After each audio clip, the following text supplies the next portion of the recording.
ఇక అంతకు ముందు హరీష్ రావు ఉయ్యాలవాడలో రెసిడెన్షియల్ స్కూల్ సందర్శించారు. విద్యార్థులతో మాట్లాడారు.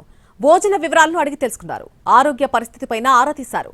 రాష్ట్రంలో ఎక్కడ చూసినా ఇలాంటి సంఘటనలే కనిపిస్తున్నట్టుగా చెప్పారు హరీష్ రావు.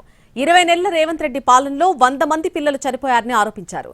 ఇప్పటికైనా ప్రభుత్వం చర్యలు తీసుకోవాలని కోరారు. సీఎం సొంత జిల్లాలోనే పరిస్థితి ఇలా ఉంటే ఎలా అంటూ ప్రశ్నించారు హరీష్ రావు.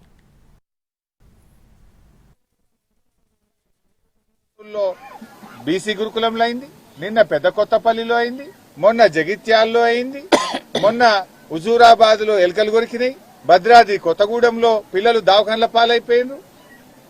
ఏంది అసలు?